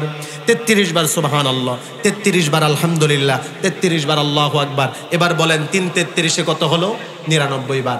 এবার আল্লাহর নবী বলেন, মুসলিমের বর্ণনা, ফাইদা ক্বালা তামামাল মিআ, 100 বারের মাথায় যখন এই দোয়াটা সে পড়বে, লা ইলাহা ইল্লাল্লাহু ওয়াহদাহু লা শারীকা লাহু লাহুল মুলকু ওয়া লাহুল হামদু ওয়া হুয়া আলা কুল্লি শাইইন কাদির, 100 বারের মাথায় এই দোয়াটা যে পড়বে, তার জীবনের গুনাহ যদি সমুদ্রের ফেনা পরিমাণ হয় সেটাও আল্লাহ ক্ষমা করে দিবে। সুবহানাল্লাহ। ও ভাই, জীবনে গুনাহ মাফের আমল দিয়ে দিচ্ছি। সুবহানাল্লাহি ওয়া বিহামদিহি 100 বার প্রতিদিন পড়লে রাসূলের হাদিস প্রমাণ করে, বুখারীর বর্ণনা, তার জীবনের গুনাহ আল্লাহ ক্ষমা করবে। প্রত্যেক ফরজ নামাজের পরে এই তাসবিহগুলো 33 বার করে পড়ে, ওই দোয়াটা একবার পড়ে 100 বার পূর্ণ করলে তার জীবনের গুনাহ আল্লাহ ক্ষমা করবে। আমরা এখানে যারা আছি, কে আছি যে আমার জীবনে গুনাহ নাই? এমন কেউ আছি? প্রত্যেকের জীবনে কম বেশি গুনাহ আছে, কেউ বড় গুনাহগার, কেউ ছোট গুনাহগার, কেউ প্রকাশ্যে করে, কেউ অপ্রকাশ্যে করে, কেউ কম করছে, কেউ বেশি করেছে, সবার জীবনে গুনাহ কিছু না কিছু আছে। যত বড়ই গুনাহ হোক, সমুদ্রের ফেনা পরিমাণও যদি হয়, আকাশের মেঘমালা পর্যন্ত যদি হয়, আল্লাহর পক্ষ থেকে বান্দার জন্য সুসংবাদ, ফিরে আসো, ফিরে আসো, তুমি হতাশ হইও না, তোমার গুনাহ যত বড়, আমার দয়া তার চেয়ে কোটি গুণ বড়। সুবহানাল্লাহ। এজন্য হতাশ হওয়া যাবে না। মুসলিমের বর্ণনা, হাদিসে কুদসি, লাউ বালাগাত যুনুবুকা আনানাস সামা, ও আদম সন্তান, তোমার জীবনের গুনাহ যদি আকাশের মেঘমালা পর্যন্ত হয়ে যায়, আর যদি তুমি আমার কাছে ক্ষমা চাও, আমি আল্লাহ ক্ষমা করে দিব, কোনো পরোয়া করব না। সুবহানাল্লাহ। এই কারণে এরকম অনেক হাদিস বর্ণিত হয়েছে, বনি ইসরাইলের এক লোক 100 হত্যা করে তওবার জন্য সে মাত্র চলেছে, এখনো পরিপূর্ণ তওবা করতে পারে নাই, মনের মধ্যে অনুশোচনা, মনের মধ্যে অনুতপ্ততা চলে আসছে, আল্লাহ তাকে ক্ষমা করে জান্নাতি বানিয়ে দিয়েছে। সুবহানাল্লাহ। এই কারণে গুনার উপর আর অটলতা নেই, গুনার উপর আর অটল থাকবো না। এবার যা হয়েছে জীবনে, সব জীবনের গুনার জন্য ক্ষমা চাইবো কার কাছে? জোরে বলেন, কার কাছে? প্রত্যেক ফরজ নামাজের পরে এই তাসবিহগুলো পড়বো। ফরজ নামাজে আমল করার আরেকটা আমল হলো আয়াতুল কুরসি। আয়াতুল কুরসি কোরআনের একটা আয়াত, এটা আমরা অনেকে পারি, অনেকে পারি না। এই আয়াতুল কুরসি প্রত্যেক ফরজ নামাজের পরে একবার পড়বো। আল্লাহর নবী বলেন, মান করা আয়াতুল কুরসি দুবুর কুল্লি সালাতিন মাকতুবাতিন লাম ইয়ামনাহু মিন দুখুলিল জান্নাতি ইল্লাল মাউত। আল্লাহর নবী বলেন, আমার যে উম্মত প্রত্যেক ফরজ নামাজের পর একবার আয়াতুল কুরসি পাঠ করবে, তার মাঝে আর জান্নাতের মাঝে কোনো বাধা নেই। একটাই বাধা, সেটা হলো তার মৃত্যু। তার মানে মৃত্যুবরণ করার সাথে সাথে আল্লাহ তাআলা তাকে জান্নাতি হিসাবে কবুল করে নেবেন। জোরে বলেন সুবহানাল্লাহ। এই কারণে প্রত্যেক ফরজ নামাজের পরে তসবির আমলটা করব, আয়াতুল কুরসির আমলটা করব। যখনই সময় পাবো তখনই কোরআনের আরেকটা ছোট্ট সূরা আছে, সূরা ইখলাস, সূরা ইখলাসের আমল করব। পারি তো আমরা এই সূরাটা? পারি না? প্রত্যেক রাত্রিতে শোয়ার আগে আমি আমার যুবক ভাইদেরকে বলে যাই, এলাকার মা বোনদেরকে বলে যাই, ঘরের মধ্যে অশান্তি, আপনার স্বামীর সাথে বনাবনি হচ্ছে না, সন্তানাদি কথা মানতেছে না, মানবে কিভাবে? আমরাই তো মা বাবা অনেক ক্ষেত্রে ঠিক না, ঠিক কিনা বলেন? যদি মা ভালো হয়ে যায়, বাবা ভালো হয়ে যায়, সেই ঘরের সন্তানাদিও ভালো হয়ে যাবে। মার দোয়া, বাবার দোয়া আল্লাহ কবুল করে সন্তানকেও নেককার বানিয়ে দিবে, ঠিক কিনা? কথা বলেন ঠিক কিনা? কিন্তু এখন মা যদি হয় পরিমণি মার্কা, ছেলে কি কখনো ভালো হবে? আমি তো বলি, মা যদি হয় পরিমণি মার্কা, ছেলে হইব হিরো আলম। এর চেয়ে ভালো কিছু হবে না। এজন্য আগে আমাদেরকে ভালো হওয়া লাগবে, বাবাদেরকে ভালো হওয়া লাগবে, মাদেরকে ভালো হওয়া লাগবে। আমল দ্বারা জীবনকে আমাদের পরিবর্তন করা লাগবে। প্রত্যেক রাত্রিতে ঘুমাতে যাওয়ার আগে সূরা ইখলাস একবার, দুইবার, তিনবার পড়তে পারবো তো ইনশাল্লাহ? এটা কি সহজ না কঠিন? একেবারে সহজ, 1 মিনিটের সময় বেশি লাগবে না যদি আমরা এই আমলটা করি। বুখারীর বর্ণনা, আল্লাহর নবী সাহাবায়ে কেরামকে বললেন, আয়াজাজু আহাদুকুম মান ইয়াকরা সুলুসাল কুরআন। ও আমার সাহাবীরা, তোমাদের মধ্যে কেউ কি আছো রাত্রিবেলা ঘুমাতে যাওয়ার আগে আল্লাহর কোরআনের 10 পারা তেলাওয়াতের সওয়াব কামিয়ে তারপরে ঘুমাবে? ফাশাক্কা যালিকা আলাইহিম আসহাবুহু। নবীর সাহাবীদের কাছে বিষয়টা বড় কঠিন হয়ে গেল। ফাকালু আইয়ুনা ইউতিকু যালিকা ইয়া রাসূলুল্লাহ। সাহাবায়ে কেরাম আল্লাহর নবীকে বললেন, ওগো আল্লাহর নবী, আমাদের মধ্যে কার সাধ্যে আছে প্রত্যেক রাত্রিতে ঘুমাতে যাওয়ার আগে 10 পারা তেলাওয়াত করে সওয়াব কামিয়ে তারপরে ঘুমাবে? আল্লাহর নবী বললেন, 10 পারা তেলাওয়াত করা লাগবে না। আল্লাহুল ওয়াহিদুস সামাদ সুলুসুল কোরআন, কোরআনের একটা সূরা কুল হুয়াল্লাহু আহাদ, এটা কোরআনের 3 ভাগের 1 ভাগ। একবার তেলাওয়াত করলে আল্লাহ 10 পারা কোরআন তেলাওয়াতের সওয়াব দান করে দিবে। 2 বার তেলাওয়াত করলে 20 পারা। 3 বার যদি তেলাওয়াত করতে পারি কোরআনের বিসমিল্লাহর বা থেকে নিয়ে সূরা নাসের সিন পর্যন্ত পূর্ণ কোরআন তেলাওয়াত করলে যে সওয়াব, পূর্ণাঙ্গ ওই সওয়াব আল্লাহ দান করে দিবে। এজন্য আমার যুবক ভাইদেরকে, আমার মুরব্বী বাবা সবাইকে আমি অনুরোধ করে বলবো, মুরব্বী বাবাদের জন্য আমল করা সহজ, যুবক ভাইদের জন্য আমল করা কঠিন। কেন? তাই মুরব্বী বাবাদের কাছে মোবাইল নাই, ফেসবুক নাই, এজন্য আমল করা সহজ। কিন্তু যুবক ভাইদের কাছে মোবাইল, ফেসবুক থাকার কারণে রাত্রিবেলা আমল করবে কখন? শোয়ার আগে মোবাইল তালাশ করে, ঘুমাতে যাবে ঘুমের প্রস্তুতির আগে মোবাইল তালাশ করে, কোথায় আমার মোবাইল? এই যে তালাশ করার পরে মোবাইল হাতে নিয়ে ডাটা যে অন করে, এমন অনেক যুবক ভাই আছে ফজর পর্যন্ত তার ডাটা অন থাকে, ফেসবুকে থাকে। আছে কি নাই? আমার কথা কি মিথ্যা? আমাদের মুসল্লিরা এসে আমাদের কাছে বলে, হুজুর ছেলেটার জন্য দোয়া কইরেন, ফজরের আজান দিলে ও পরে ঘুমাতে যায়, এর আগে ঘুমায় না। তার মানে সারা রাত সে কোরআন তেলাওয়াত করে। বলেন না কে কোরআন তেলাওয়াত করে? সারা রাত কি করে? মোবাইল টিপে, ফেসবুকে থাকে, নাটক সিনেমা দেখে। এজন্য আমার যুবক ভাইরা মনে কষ্ট নেবেন না। হয়তো আপনি নাও হতে পারেন, কিন্তু আপনার মতো 2-1 যুবক ভাই এমন আছে এই ধ্বংসের পথে আছে। আমার কথাগুলো ওই যুবক ভাইদেরকে লক্ষ্য করে। যারা আমল করে তাদের জন্য আমার কথা নেই, তারা তো করেই আলহামদুলিল্লাহ। যারা করে না তাদের জন্য আমার এই কথাগুলো। কষ্টের জন্য, কষ্ট নেওয়ার জন্য আমি কথাগুলো বলতেছি না। আজ থেকে এই সমস্ত গুনাহের কাজ থেকে বিরত থাকবো। প্রত্যেক রাত্রিতে শোয়ার আগে কোরআনের সূরা ইখলাস 3 বার করে তেলাওয়াত করে পরে শুইব ইনশাআল্লাহ। এখন অনেক মুরব্বী বাবারা বলবে যে, হুজুর আরো যদি বেশি পড়ি, বেশি পড়লে আল্লাহ ফজিলত সওয়াবও বেশি দান করবে। সুবহান।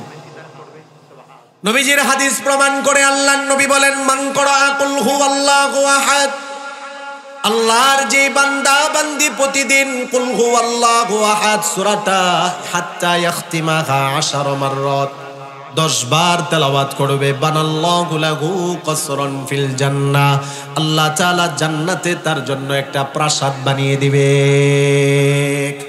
10 বার যদি আমরা প্রতিদিন তেলাওয়াত করি, 10 বার তেলাওয়াত করলে জান্নাতে একটা প্রাসাদ। নবীজি বলেন, ওয়ামান করাহা 20 মাররা বানাল্লাহু লাহু কসরাইনি ফিল জান্নাহ, আল্লাহর যে বান্দা বান্দি প্রতিদিন 20 বার তেলাওয়াত করবে তাদের জন্য আল্লাহ 2টা জান্নাত বানিয়ে দিবেন। ওমান করাআহা 30 মাররা বানাল্লাহু লাহু 3 কুসুরিন ফিল জান্নাহ। আল্লাহর নবী বলেন, আল্লাহর যে বান্দা বান্দি প্রতিদিন 30 বার তেলাওয়াত করবে আল্লাহ তাআলা তাদের জন্য জান্নাতে 3টা প্রাসাদ বানিয়ে দিবে। 10 বার তেলাওয়াত করলে একটা প্রাসাদ, 20 বার তেলাওয়াত করলে 2টা প্রাসাদ, 30 বার তেলাওয়াত করলে 3টা জান্নাতের প্রাসাদ। আর এই জান্নাতের প্রাসাদগুলো কেমন হবে? আল্লাহর নবীকে প্রশ্ন করা হলো, আল জান্নাতু মা বানাউহা ইয়া রাসূলুল্লাহ। ওগো নবীজি, জান্নাতের ভিত্তি আল্লাহ কি দিয়ে বানিয়েছেন? আল্লাহর নবী বলেন, লাবিনাতুম মিন ফিদ্দাতিন ওয়া লাবিনাতুম মিন যাহাব। জান্নাতের একটা ইটা হলো রূপার, আর একটা ইটা হলো স্বর্ণের। এবার চিন্তা করে দেখেন, আপনি যে ব্যবসা করেন, জীবনভর এই ব্যবসা করে, জীবনভর এই চাকরি করে, আপনার এমন একটা বাড়ি বানানো সম্ভব যার ইটাগুলো স্বর্ণ আর রূপার ইটা হবে? সম্ভব। কিন্তু আপনি যদি এই আমলটা করেন, 10 বার প্রতিদিন যদি তেলাওয়াত করেন, আল্লাহ জান্নাতে আপনার জন্য স্বর্ণ রূপা দিয়ে তৈরি একটা জান্নাতের প্রাসাদ দান করবে। আর স্বর্ণ রূপা, এই যে 2টা ইট, একটা রূপার একটা স্বর্ণের, মাঝখানে কি হবে? দুনিয়াতে তো আমরা সিমেন্ট আর বালি দেই, আর জান্নাতের ইটের মাঝখানে কি হবে? এটার বিবরণ হাদিসের মধ্যে আসছে। সুবহান আল্লাহর নবী বলেন, ওয়া মিলাতুহা আল মিসকুল আসফারু। জান্নাতের 2 ইটের মাঝখানের গাঁথুনি হবে সুগন্ধি মৃগনাভি। জুড়ে বলেন সুবহানাল্লাহ। দুনিয়াতে আমরা টাইলস ব্যবহার করি ফ্লোরের মধ্যে, নবীজি বলেন জান্নাতের ফ্লোর কি হবে? আল্লাহর নবী বলেন, ওয়া হাসবাউহা আল-লু'লু'ু ওয়াল ইয়াকুত। মণি, মুক্তা এবং ইয়াকুত পাথর দিয়ে আল্লাহ জান্নাতের টাইলস বিছিয়ে দিবেন। এমন উন্নত মানের জান্নাত আল্লাহ দান করবে যদি 10 বার করে পড়ি। হযরত ওমর রাদিয়াল্লাহু তাআলা আনহু প্রশ্ন করলেন, ইদান নাস্তাকসিরু ইয়া রাসূলুল্লাহ। ওগো নবীজি, আমি ওমর যদি আরো বেশি পড়ি আমার লাভ কি হবে? আল্লাহর নবী বললেন, আল্লাহু আকসারু ওয়া আতয়াবু। আল্লাহ তার থেকে আরো বেশি তোমাকে দান করবে। সুবহান। সাহাবায়ে কেরামের প্রতিযোগিতা কি ছিল দেখেন। এই কথাগুলো শোনার পরে হযরত ওমর রাদিয়াল্লাহু তাআলা আনহু বলেন, ইয়া রাসূলুল্লাহ, 30 বারই আমি শুধু পড়বো না, আরো বেশি পড়তে চাই, আমার লাভ কি হবে? তার মানে তাদের প্রতিযোগিতা ছিল আমল নিয়ে, আমাদের প্রতিযোগিতা হলো সম্পদ নিয়ে, আমাদের প্রতিযোগিতা হলো দুনিয়ার নেতৃত্ব নিয়ে, আমাদের প্রতিযোগিতা হলো দুনিয়া কামানো নিয়ে। সাহাবায়ে কেরামের প্রতিযোগিতা ছিল আমল নিয়ে। ঠিক কিনা বলেন? বলে 30 বারের বেশি যদি আমি পড়ি আমার কি লাভ হবে? তো আল্লাহ রাসূল এরকম লাভের কথা বলেছেন, যদি কেউ 100 বার পড়ে তার জন্য আল্লাহ জান্নাত ওয়াজিব করে দিবে। সুবহান। তিরমিজির বর্ণনায় এসেছে, আল্লাহর নবী বলেন, যদি কেউ 200 বার তেলাওয়াত করে, মান করা কুল হুয়াল্লাহু আহাদ ফি কুল্লি ইয়াউমিন 200 মাররাতিন, প্রত্যেক দিন যদি কেউ 200 বার তেলাওয়াত করে, মুহয়ান যুনুবু 50 সানা, নবীজি বলেন তার জীবনের 50 বছরের গুনাহ আল্লাহ ক্ষমা করে দিবে। এবার আরেকটা 5 নাম্বার ফজিলতের কথায় আসেন। নবীজির একজন সাহাবী ইন্তেকাল করেছেন, নাম হলো মুআবিয়া বিন মুআবিয়া। উনি মারা গিয়েছেন মদিনায়, আর আল্লাহর রাসূল তখন ছিলেন তাবুকের প্রান্তরে। মদিনা থেকে তাবুক অনেক দূরে। জিবরাইল আমিন আল্লাহর নবীর কাছে গিয়ে বললেন, ইয়া রাসূলুল্লাহ, মাতা মুআবিয়া ইবনে মুআবিয়া ফিল মাদিনা। আপনার একজন সাহাবী মুআবিয়া, তার নাম, তিনি মদিনায় মারা গিয়েছেন। আপনি তো তাবুকের প্রান্তরে আছেন, আপনি কি তার জানাজা পড়বেন? আল্লাহর নবী বললেন, জিবরাইল, আমি তো মদিনা থেকে অনেক দূরে, কিভাবে আমি জানাজা পড়ব?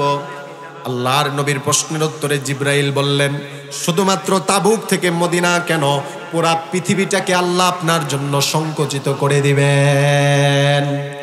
সাহাবায়ে কেরামকে নিয়ে আল্লাহর নবী জানাজার জন্য প্রস্তুতি নিচ্ছেন। দিনের বেলার ঘটনা, এমন সময় আল্লাহর নবী তাকিয়ে দেখলেন, দিনের বেলা যেই সূর্যটা পৃথিবী আলোকিত করেছিল, হঠাৎ করে আল্লাহর নবী তাকিয়ে দেখলেন পুরা পৃথিবীর মধ্যে অন্ধকার ছেয়ে গিয়েছে। আল্লাহর নবী জিবরাইলকে বললেন, না জিবরাইল, সূর্য গ্রহণ কি লেগে গিয়েছে? হঠাৎ করে কেন পৃথিবীর মধ্যে অন্ধকার ছেয়ে গেল? জিবরাইল আমিন বলে, ইয়া রাসূলুল্লাহ, সূর্য গ্রহণ লাগেনি, তাহলে অন্ধকার কেন হলো? জিবরাইল বলে, আপনারা যেমন জানাজার জন্য প্রস্তুতি নিচ্ছেন, আপনার এই সাহাবীর জানাজার জন্য 70,000 ফেরেশতারা আসতেছে, তাদের পাখার আড়ালে সূর্যের আলো আলোকিত আড়াল হয়ে গিয়েছে। আল্লাহর নবী বড় আশ্চর্য হয়ে গেলেন, জিবরাইল 70,000 ফেরেশতা আসতেছে আমার সাহাবীর জানাজাতে অংশগ্রহণ করার জন্য। ও ভাই, আমাদেরও তো মন চায় যে আমার মৃত্যুর পরে ভালো মানুষগুলো আমার জানাজায় আসে। আমাদের এটা মনের তামান্না থাকা চাই যে মদখোর, সুদখোর, গাঁজাখোর যেন আমার জানাজায় না আসে, ভালো মানুষ যেন আমার জানাজায় এসে আমার জন্য শেষ দোয়া করে। ঠিক কিনা বলেন? যদি শেষ দোয়াটা ভালো মানুষের পাই তাহলে ফলাফল ভালো হওয়ার সম্ভাবনা আছে কিনা? তো এই সাহাবীর জানাজায় 70,000 ফেরেশতা আসতেছে। রাসূল প্রশ্ন করলেন, আমার এই সাহাবীর জীবনের আমল কি ছিল যে তার জানাজায় এত ফেরেশতা আসতেছে? জিবরাইল তখন বললেন, হুয়া ইউকসিরু সূরাতাল ইখলাস, আপনার সাহাবী যখনই সময় পেয়েছে বেশি বেশি সূরা ইখলাসের আমল করেছে। সুবহানাল্লাহ। আমরাও যদি পড়ি আমাদের মৃত্যুর পরে রহমতের ফেরেশতারা আসবে আমাদের জানাজায় অংশগ্রহণ করবে। এবার 6 নাম্বার ফাজাইলের কথায় আসে। এগুলো আমার কোনোটা বানানো কথা না। এই যে কোরআনের সবচেয়ে শ্রেষ্ঠতম তাফসীর ইবনে কাসিরের মধ্যে আল্লামা ইবনে কাসির রহমাতুল্লাহি আলাইহি একে একে সবগুলো ফাজাইলের কথা উল্লেখ করেছেন হাদিস দ্বারা। আমিও হাদিস আপনাদেরকে বলতেছি। তাফসীরে কাবীরের মধ্যে ইমাম ফখরুদ্দিন রাজি রহমাতুল্লাহি আলাইহি এই সবগুলো ফাজাইলের কথা উল্লেখ করেছে। নবী করিম সাল্লাল্লাহু আলাইহি সাল্লামের একজন সাহাবী। আমরা তো চাই আমাদের পরিচিতি বাড়ুক, যেটাকে আমাদের বর্তমান সমাজের ভাষায় বলি ভাইরাল। অনেক যুবক ভাইরা তাদের মনের তামান্না, বড় একজন খেলোয়াড়ের সাথে যদি একটা সেলফি তুলে ফেসবুকে আপলোড দিতে পারি আমার জীবন ধন্য। এমন জীবন ধন্যের যুবক ভাই আছে কিনা? তাদের মনের চাহিদা থাকে যে আমি তাহলে পরিচিতি হয়ে গেলাম, যে সাকিব আল হাসানের সাথে আমার একটা ছবি, তামিম ইকবালের সাথে আমার একটা ছবি ফেসবুকে আপলোড, আমি পরিচিত হয়ে গেছি। এই পরিচিতি আমরা দুনিয়ার সবাই চাই, তবে আমরা এই দুনিয়ার নিকৃষ্ট পরিচিতি আমাদের দরকার নাই। দুনিয়ার পরিচিতি দরকার সুপরিচিতি। ঠিক কিনা বলেন? এই দুনিয়া এখন কিয়ামতের আলামত, কিয়ামতের আগের জমানা চলতেছে। তো চুরি করে সুর ভাইরাল হয়, তারও সম্মান বেড়ে যায়। ঠিক কিনা বলেন? গোবিন্দগঞ্জ গাইবান্ধা গিয়েছিলাম, এক যুবক এসে বলতেছে, হুজুর এটা কার এলাকা? আমি কি কার? ও সিদ্দিক চোরার এলাকা। সিদ্দিক চোরা ওই যে চুরি করে একটু ভাইরাল হয়েছিল, যে ভুল হয়েছে আমাকে ক্ষমা করে দেন, ওই সিদ্দিক চোরার এলাকা গোবিন্দগঞ্জ। আমি বললাম, বেটা আর কোনো মানুষের পরিচয় তুই পাইলি না, একটা সুরের পরিচয় এলাকা আমাকে পরিচয় করানো লাগবে। বলতেছে, হুজুর চুরি করার পর থেকে সে ভাইরাল, এখন সে বিভিন্ন অনুষ্ঠানে বিশেষ অতিথির দাওয়াত পায়। তো এরকম ভাইরাল হওয়ার কোনো দরকার আছে? পরিচিতি দরকার আছে, তবে এই নিকৃষ্ট পরিচিতির দরকার নাই। সূরা ইখলাসের আমল যদি আমরা এমন ভাবে করতে পারি, আমাদের সুপরিচিতি যিনি বাড়াবেন তিনি কে? জুড়ে বলেন না কে? আল্লাহর নবী জিবরাইল আমিন মসজিদে নববীর মধ্যে বসা। জিবরাইল আলাইহিস সালাতু ওয়াস সালাম এবার আল্লাহর নবীকে বললেন, কদ জাআ আবু যর গিফারি রাদিয়াল্লাহু আনহু। নবীজির একজন সাহাবী মসজিদের মধ্যে আসলেন, নাম হলো ওনার আবু যর গিফারি। জিবরাইল আমিন বলল, ইয়া রাসূলুল্লাহ, আপনার সাহাবী আবু যর গিফারি তিনি মসজিদের মধ্যে এসেছেন। আল্লাহর নবী বললেন, হুজুর আসছে তাই তো বলবেন না? হ্যাঁ নিয়ে আসেন, হুজুরকে নিয়ে আসেন, আমি তো অপেক্ষা করতেছি আর হুজুর। জিবরাইল আমিন আলাইহিস সালাতু ওয়াস সালাম আল্লাহর নবীকে প্রশ্ন করলেন, ইয়া রাসূলুল্লাহ, আপনার সাহাবী আবু যর গিফারি মসজিদে এসেছে। আল্লাহর নবী জিবরাইলকে বললেন, না জিবরাইল, আমার সাহাবী আবু যর গিফারি মসজিদের মধ্যে এসেছে, তুমি এটা কিভাবে দেখলে বা তুমি জানলে কিভাবে সে যে আবু যর গিফারি? জিবরাইল, তুমি তো একজন ফেরেশতা, তুমি আমার কাছে আসা যাওয়া করো, আমার সাহাবীর সাথে তো তোমার কোনো সম্পর্ক নেই, তুমি কিভাবে তাকে চেনো? জিবরাইল আমিন বলে, ইয়া রাসূলুল্লাহ, আপনি কি বলেন? আপনার সাহাবী আবু যর গিফারিকে মদিনাবাসী যেরকম চিনে, আসমানের ফেরেশতারা আরো ভালো করে চিনে। আল্লাহর নবী প্রশ্ন করলেন, বিমা নালা হাদিল ফাদিলা? জিবরাইল, আমার সাহাবীর এই পরিচিতি এমন তো কিভাবে বেড়ে গেল? জিবরাইল আমিন বললেন, ইয়া রাসূলুল্লাহ, আপনার সাহাবী কাইমান আও কাইদান, মাশিয়ান আও রাকিবান, দাঁড়িয়ে থাকলেও সূরা ইখলাস তেলাওয়াত করে, বসে থাকলেও সূরা ইখলাস তেলাওয়াত করে, চলন্ত অবস্থায়ও সূরা ইখলাস তেলাওয়াত করে, আরোহী অবস্থায়ও সূরা ইখলাস তেলাওয়াত করে।